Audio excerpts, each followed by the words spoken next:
Okay, we are live. I'm joined by two. Okay, then. Today we're discussing whether the Premier League is too hard to retain.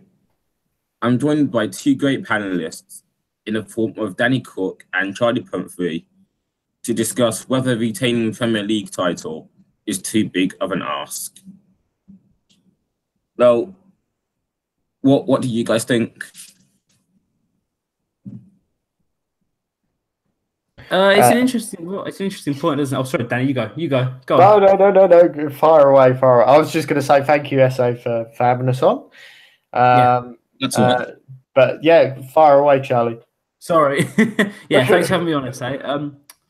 Yeah, it's a difficult one, isn't it? I think the recent history would tell you that it is absurdly difficult to retain the Premier League. I mean, you look now, we're having our fourth different winner in as many years, and I think it's so different. It's indicative of the Premier League that it's so competitive, and you have five or six teams that have a genuine chance of winning it. And then when you think about teams like Leicester, I mean, Leicester in the league might not be something that happens well in our lifetimes ever again, but it may be the case that happens every now and then, that a team stays so clear of injuries, has a few really good players, and jumps what is a really competitive top six. Again, any of that top six could win the league, and retaining the Premier League is just a lot of luck is required, I believe. Yeah, I'd echo that really. I think the real question, I think, is the psychology and the mentality of the players, because to go from one season of dominating and winning a league to then, in Chelsea's case, a couple of seasons ago, falling as low as I think seventh or eighth, it's quite phenomenal, really. I don't know whether it's a case, you could argue whether it's a case that the Premier League is so competitive and English football is so competitive that compared to other leagues, maybe in La Liga, where you tend to see Barca, Atletico and Real, it tends to be between those three traditionally. But yeah, it's something I think Premier League sides really need to look at, because there's clearly something not right when you win the Premier League but then struggle the next season. I don't know. I don't know. No team since Manchester United have won the league in successive seasons between 2007 and 2009. I think we're in an age now where that will be like consigned to history and maybe never happen again. Do you think that will be the case in seasons to come? Potentially.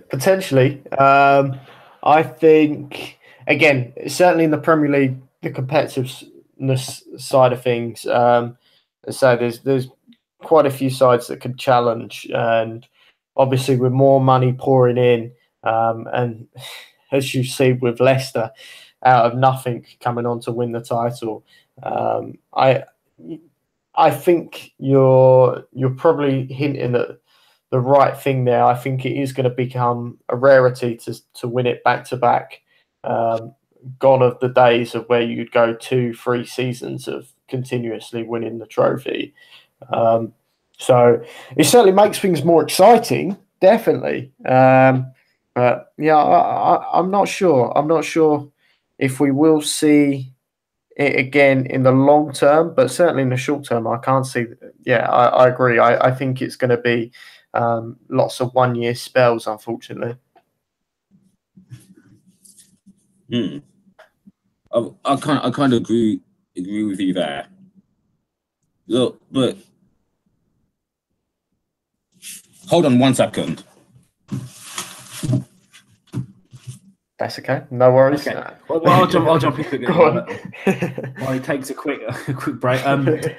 Yeah, I think the thing is, for consistency in the Premier League, to win the Premier League, you need to be at your apex best, don't you, for the majority of the year? I think the way to do that is keeping that injury-free squad. I mean, you look at Chelsea the season they won that. Well, last season when they won the league, They kept injury free for the majority of the season. They didn't lose key players at key times. The year before, Leicester didn't really experience many injuries.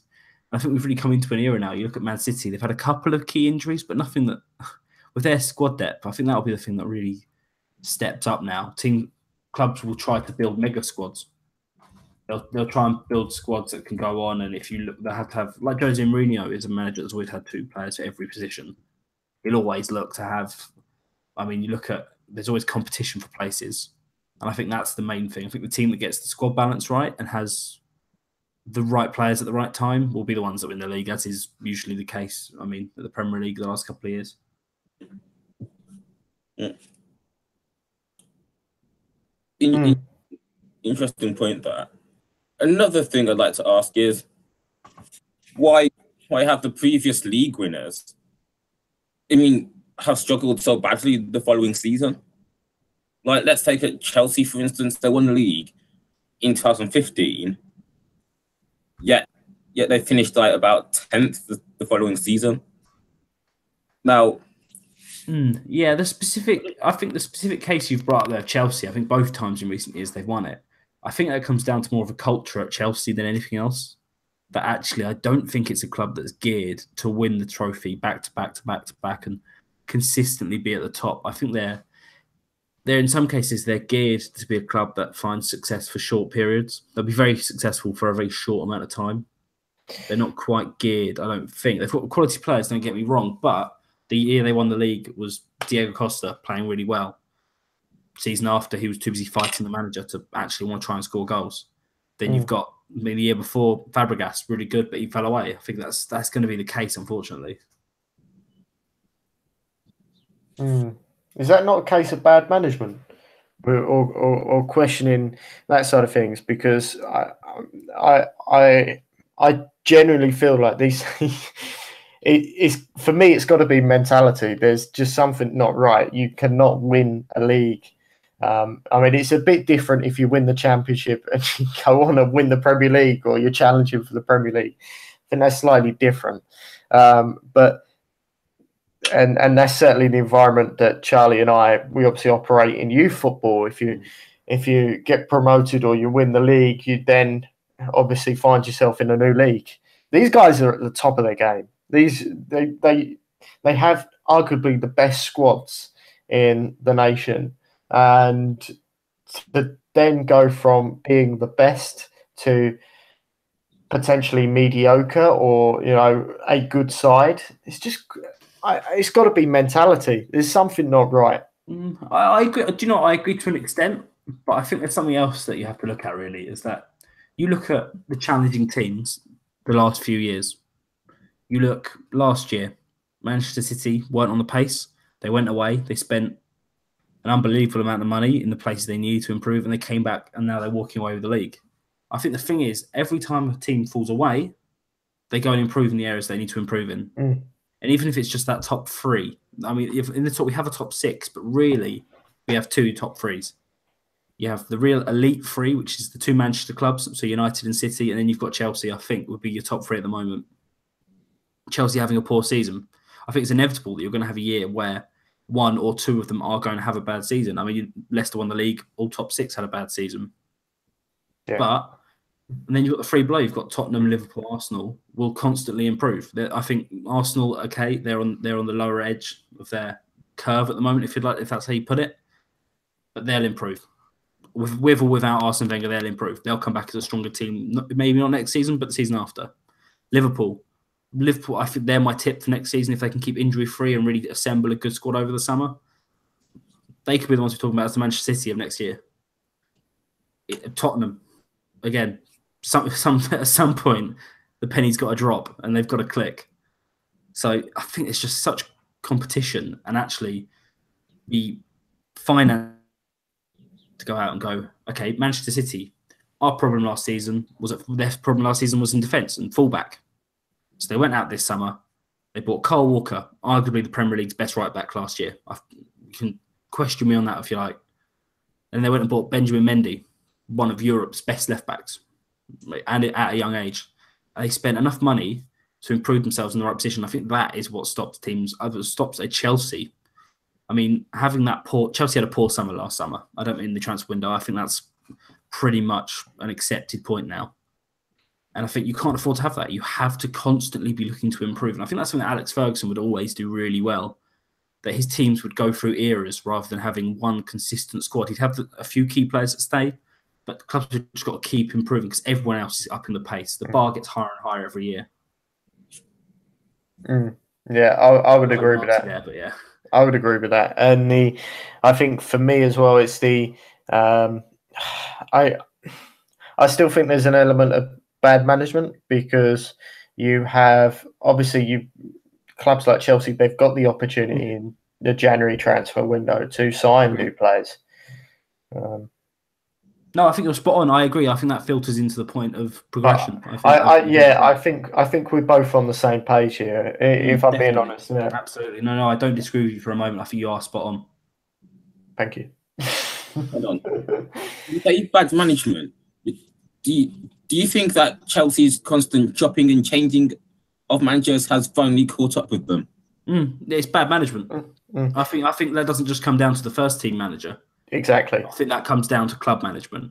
And I think the system Chelsea have, like I mentioned before, is very much a success and success now. They're not a club. I don't think they're a club that can build. They can't have 1 or 2 seasons where they have a very impressive squad, but it's building towards something. They couldn't have a Tottenham sort of squad. If they had a Tottenham squad, they wouldn't be able to do it. It would not work.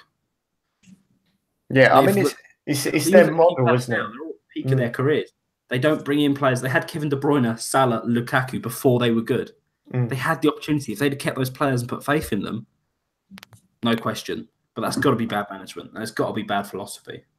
Yeah, it comes from the club, doesn't it? The buck doesn't stop with the manager. Obviously, the manager is responsible for what happens on the pitch to some extent, but I wouldn't blame the manager or managers that have fallen before Conte. It's whatever's going on behind the scenes.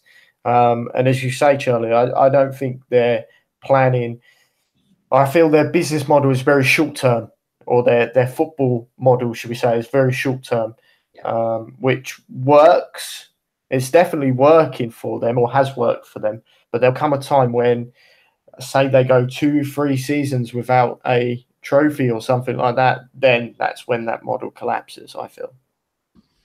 Yeah, I think that comes in part of the model, though. I don't think they're capable of going 2 or 3 seasons without winning something. Because I think they're very clever at going and picking up players, and I think as much as they have been, let's be honest, they've let so many good players slip through the net with their system. It surprises me that it hasn't changed.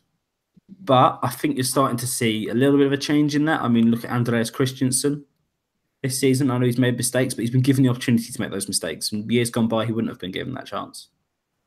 And actually, I know this is becoming a bit more of a chat about Chelsea, but I think it does go deeper to the Premier League itself. But like I was saying, they have the finances now to go to other leagues and go to even other teams in the division, lower in the division, and go, okay, we're going to pick that best player out of your team, and he's going to come and play for us, and that's going to drive us on. I think that's something that, I mean, if years gone by, it's happened all the time. I mean, Robin van Persie going from Arsenal to Man United, arguably 2 teams that would fight for the title, and being able to offer him the finances to go, okay, you can step across. You can step across from not a really top team in Arsenal, but he was top goal scorer, I believe, the season before he moved in the Premier League. He made the step across. I think if you look now, Chelsea could go. I mean, it's very different now, but Chelsea could go out this summer and they could buy 3, 4, 5 players that could turn them into title challengers next year. And I think that's the thing, is that it's an ever evolving division. Every team, it surprises me that it doesn't happen more in other divisions. I know in Spain it's becoming more of a 3-dog race than a 2-horse race, three horse race rather than 2-horse race. Sorry. France is just, that's going to be PSG, Monaco. But Germany doesn't seem to be evolving. I mean, that just seems like Bayern are all conquering. Italy, Juventus again, Napoli pushing them. Yeah, I agree. But there's not that level of evolution from the teams around the other teams in the division, other than the elite teams. Whereas in the Premier League, there are always teams pushing on. Burnley this season have pushed on. because they have the money to go out and improve in really key areas and have a really strong squad. And I think that is the big thing about not retaining the Premier League, is that the Man City team, the Man United team we face this season could be wildly different next year. The Liverpool team, the Arsenal team could be wildly different to the team you face next year. And I think that's the thing, is constantly having to fight a different battle. And I think that's what affects the Premier League title race more than anywhere else. I think that's what makes it the most entertaining league in the world. Yeah, I think you're spot on. I think it was absolutely spot on. I think the other thing to sort of add to that is the fact that obviously competition, I think by being so competitive, I think it makes it more interesting for the neutral. And I'm certainly a neutral. So yeah, it certainly makes it more interesting. And yeah, I agree with you there. I think if you want proof of it, look at the TV deal. Exactly. A company like Sky has been willing to go and pump in billions of pounds, and Sky and BT, and even further abroad, they've been willing to pump money in because it is so competitive, and it's always been competitive. But I would argue that the clubs should maybe understand that there's 20 teams in that league and only one can win it. And yeah, if they don't win it, that doesn't automatically mean they should sack their manager. Like you're seeing with Man City. I know you're not arguing that or anything like that, but like I know that's the general consensus with Conte, is that he's not had a successful season. He needs to go, and that I think it's really harsh on him. He needs to be given time, but we'll see. Yeah, I think that gets to a deeper issue, doesn't it? I think that's a philosophy and a culture at the club at Chelsea that you can't afford. Ancelotti got sacked after winning the double. Exactly. It's not crazy. It's not even just a what you win; it's a how you win it as well. Conte's not going to win anything this year, and he might not even get Champions League. I think that'll be the thing that kills him. Can I just pick you up on that? Yep. When Arsene Wenger does eventually leave Arsenal, you think? Okay. As I was saying, do you think Arsenal will become a club like Man City and Chelsea, where if manager doesn't produce, he gets sacked? No, I don't think so. Because I think if they make the right, ultimately it comes down to the right appointment, doesn't it? That's the case for every club. But I think if they get the right manager, even someone like Carlo Ancelotti, he's going to be met with such goodwill from the fans, and I think that's what they're really looking for. That'll be what they look if they move on from Wenger. They could bring someone in who can steady the ship, get them playing some style of football, even a younger manager, someone like a Julian Nagelsmann, who can come in and sort of inspire and give Arsenal a bit of identity. I think that's what they've lost recently. And I think it comes back again to philosophy and culture. I think it was a shame when it's a slightly different point, but it's a shame that when Man United sacked David Moyes, because I feel like that went against the culture a little bit. Obviously, with keeping managers and putting faith in them. But I think, you look at it now, Man United look like they're gearing up for another long-term project with Jose Mourinho. I think you could see him there in 10 years' time. I think it could realistically be something that he stays there long-term. I'm happy for that to be all clipped, by the way, and played when he gets sacked in the middle of next season. Yeah, no worries. Someone get the time code. But do you see what I'm saying? I think every club has a different approach to it. I think you look at Liverpool, they're another club that are gearing up for a long-term project with Jurgen Klopp. I mean, you look at Tottenham, yeah. They're gearing up for a long term. They could keep Pochettino for another 10 years and go on to be a dominant team. But I don't think they'll ever will. Like clubs like Chelsea, it's difficult. It's such a case by case basis because, like I said earlier, it comes back to that point. The team you see now is for all of the top six and even beyond could be vastly different this time next year. If Tottenham are ninth at this point next season and have had an awful year, we could be talking about something completely different. And I think that's the real challenge, is getting it right every year. And I think it's becoming increasingly difficult to do that. Sorry for the waffle again. No, it's fine. We understood you. Okay, I think you guys have all raised interesting points, but I think now comes to the end of the show where I go to ask the question for the listeners. What do you think? Is the Premier League becoming too difficult to retain? If so, why do you think? Don't forget to leave your comments below. I've been your host, Essie Agboye, with guests Charlie Pumfrey and Danny Cook. Thank you for listening. Cheers, Essie. Thanks, Essie. You've been listening to Halftime Podcast number 19. Thank you for listening.